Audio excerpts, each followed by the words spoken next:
Bonjour et bienvenue dans cette nouvelle vidéo de Princesse Périnée. Aujourd'hui, on va parler troubles sexologiques. Mais qu'est-ce que c'est que ça? Ce sont tous les désagréments et les troubles d'ordre sexuel qui tournent autour du périnée, et pas que, parce que périnée et cerveau sont toujours beaucoup reliés quand on parle de sexualité humaine. Oui, la santé sexuelle humaine est à prendre en considération. On sait à l'heure actuelle que ça fait partie d'un équilibre et d'une vie épanouie. Si vous avez des troubles sexologiques, n'ayez pas honte d'en parler. Des professionnels de santé sont là pour vous écouter et pour répondre à vos questions. Pour s'y retrouver et pour que ce soit un petit peu plus clair, je vais vous lister les différents troubles de la sexualité humaine qu'on peut retrouver au niveau périnéal. On commence par le trouble de la sensibilité. La sensibilité, c'est une fonction neurologique. En effet, nos nerfs nous permettent de bouger, de ressentir des choses, la sensibilité, et que ça soit autour du gland du pénis, du gland du clitoris, ce sont des zones très chargées en récepteurs sensitifs. Si pour une raison ou pour une autre, votre sensibilité ne fonctionne pas, certes, vous pourrez avoir une excitation intellectuelle et passer par le biais de la fantasmagorie, mais l'excitation tactile au niveau du toucher aura du mal à fonctionner. Il faut essayer de savoir via un diagnostic différentiel, c'est-à-dire quelle est la cause. Est-ce que c'est neurologique pur? Est-ce que le nerf a été sectionné? Est-ce que le nerf ne fonctionne pas bien parce qu'il est compressé? Ou est-ce que c'est psychologique, psychosomatologique? Est-ce que vous somatisez un trauma, une gêne, etc.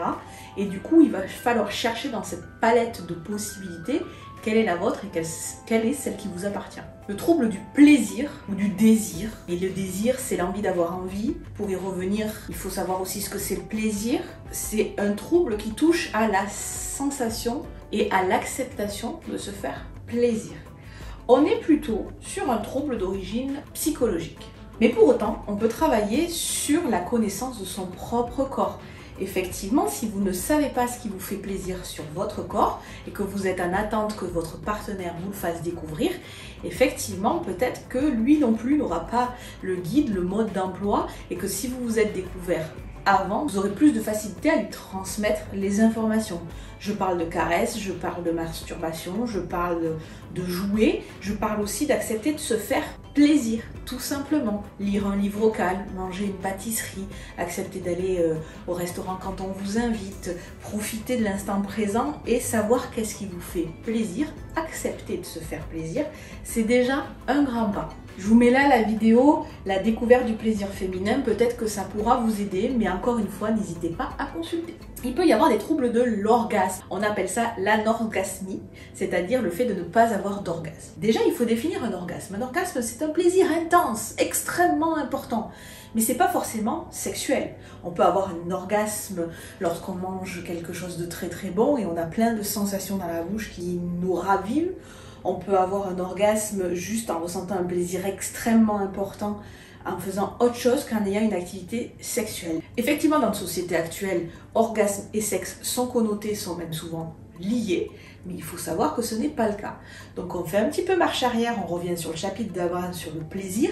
Bien évidemment que si vous ne savez pas vous faire plaisir, si vous n'acceptez pas le plaisir, ça va être difficile d'arriver à l'orgasme, ce qui est un plaisir intense. Première des choses. Deuxième chose, est-ce qu'il y a un blocage psycho-émotionnel, intellectuel, qui fait que vous ne vous sentez pas capable d'arriver jusqu'à l'orgasme? Ça peut être inconscient, bien évidemment, vous n'avez peut-être pas les réponses là en me regardant. Ça sera un psychologue qui pourra vous accompagner ou un sexologue, sexothérapeute. Il peut y avoir des orgasmes qui arrivent, mais que vous, sociétalement, on en parle tellement comme quelque chose d'extrêmement puissant qu'en fait vous ne le reconnaissez pas. Je vous mets la vidéo ici sur les différents paliers de l'orgasme. L'autre chose sur laquelle vous pouvez travailler, sur le fait de débloquer votre corps, votre bassin, d'accepter de ressentir du mouvement. Pourquoi pas aussi pour débloquer toute cette zone dorsale et travailler avec quelqu'un qui travaille sur le mouvement, sur la danse-thérapie je pense, avec un ostéopathe aussi, puisqu'il y a quand même une part neurologique au fait d'atteindre l'orgasme, et si vous avez un blocage quelconque, une perte de mobilité, ça peut venir de là. Donc oui, on passe à l'esprit, oui, on comprend ce que c'est l'orgasme, est-ce qu'on l'a déjà ressenti ou non, et on pense aussi au physique quand même, en exploitant tout le champ des possibles. Les petits conseils, ne soyez pas focus sur ça, parce que c'est un peu comme le Graal, plus on le cherche, moins on le trouve.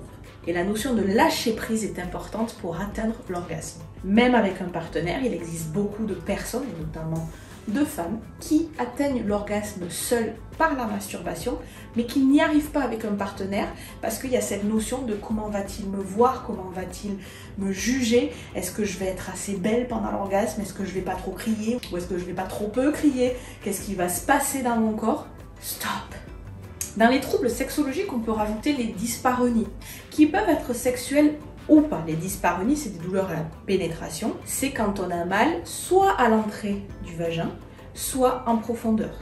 Les dyspareunies appartiennent plutôt à la classe des douleurs, des pathologies périnéales qui rentrent dans la classe des douleurs, mais peuvent provoquer des troubles sexologiques, parce qu'effectivement, quand on a mal lors des rapports sexuels, que ce soit à l'entrée du vagin ou au fond, en profondeur, forcément, avoir du plaisir, trouver l'orgasme, avoir envie d'y revenir et donc avoir une libido normale, entre guillemets, c'est-à-dire une libido qui vous correspond à vous, est parfois difficile.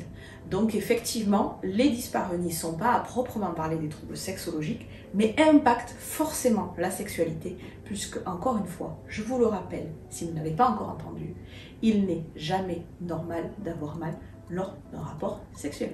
Un trouble sexologique qui peut découler des dyspareunies, le vaginisme. Je vous mets la vidéo juste ici, sortir du vaginisme en 10 points.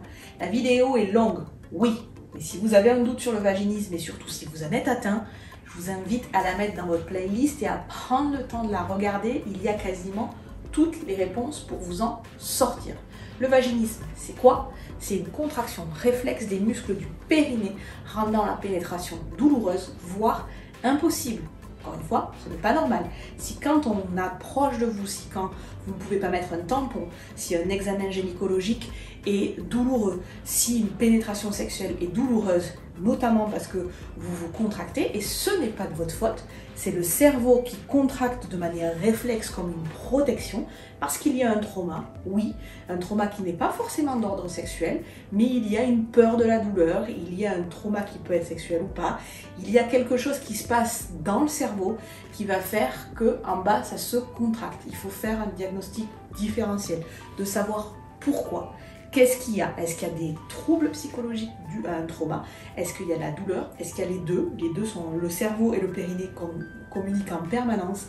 Et dans la sexualité humaine, les deux sont indissociables, donc ça se prend en charge. Vous avez plusieurs professionnels de santé qui pourront vous aider. Je vous invite encore une fois à regarder cette vidéo et vous aurez toutes vos réponses, mais sachez que ce n'est pas normal. Et surtout, croyez-moi, c'est ce que je fais au quotidien, vous n'êtes pas seul. Ça arrive, ça se soigne.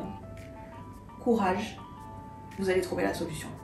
Un autre trouble d'ordre sexuel, la dysérection. La dysérection touche quand même pas mal de personnes à pénis, plus que c'est une personne à pénis sur 4 avant les 40 ans, et ça ne va qu'en augmentant.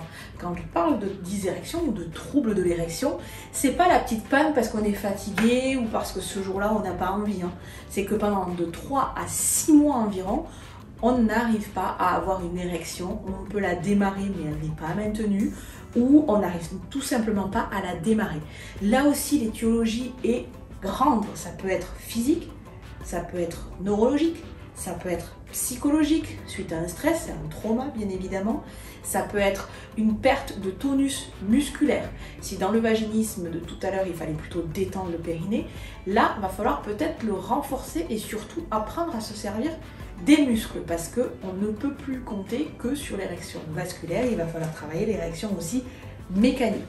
Donc, si vous avez des questions, n'hésitez pas à les poser en commentaire, je vous ferai une vidéo spécifiquement sur ça dans l'année à venir. Encore une fois, ça arrive, vous êtes plusieurs, c'est ok de ne pas bander, mais si ça vous gêne dans votre vie et dans votre vie de couple, n'hésitez pas à consulter, pléthore de solutions existent.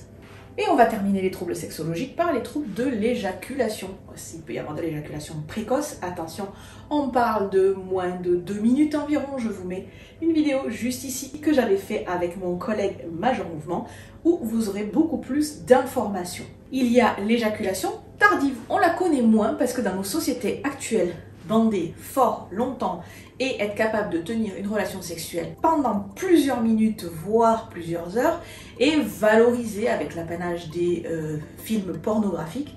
Et pourtant, il n'en est rien. Un rapport sexuel par pénétration dure en moyenne 10-15 minutes. Au-delà, 20, 25, 30, ça commence à potentiellement être long. Il est normal que la partenaire puisse ressentir des échauffements, manque de lubrification et des douleurs parce que ça ne devrait pas, classiquement, durer aussi longtemps. Si la personne à pénis, si l'homme n'arrive pas à éjaculer, ça peut être un trouble aussi à prendre en considération parce que ça peut porter préjudice au couple. Et il y a, dans les troubles de l'éjaculation, il y a l'éjaculation rétrograde, c'est-à-dire que le sperme ne sort pas. En fait, il va hop, dans la vessie. C'est une des conséquences de l'opération de la prostate quand un homme a un cancer de la prostate. Donc c'est dans la prise en charge de cette rééducation. Dites-moi si ça vous intéresse que je fasse une vidéo sur périnée et prostate juste en commentaire. Je la préparerai aussi pour 2022 si ça vous dit. Donc vous voyez que les troubles de la sexologie humaine appliqués spécifiquement au périnée sont quand même nombreux, il en existe plusieurs, donc vous n'êtes pas seul derrière votre téléphone. Je vous mets la playlist de tout ce que j'ai fait jusqu'alors sur YouTube en rapport avec la sexologie humaine, mais vous n'aurez peut-être pas toutes les réponses sur ma chaîne YouTube ou même dans mon livre, parce que oui, j'aborde les troubles sexologiques et le fait de connaître votre périnée, de savoir bien le faire travailler, vous permettra d'avancer. Le lien est en description. Mais ça ne suffira peut-être pas, donc il vous faudra consulter sexologue, sexothérapeute, psychologue formé, médecin généraliste, urologue, andrologue, gynécologue, sage-femme, kinésithérapeute spécialisé, et je dois en oublier, vous voyez la liste est longue des professionnels de santé qui peuvent vous accompagner pour avoir une sexualité épanouie, qui vous convient, qui est en accord avec ce que vous attendez de la sexualité. Donc n'hésitez pas à en parler. Il y aura toujours une oreille bienveillante pour vous écouter et si ce n'est pas le cas, claquez la porte, partez et trouvez quelqu'un d'autre parce que des professionnels de santé formés et à votre écoute, ça existe. À bientôt.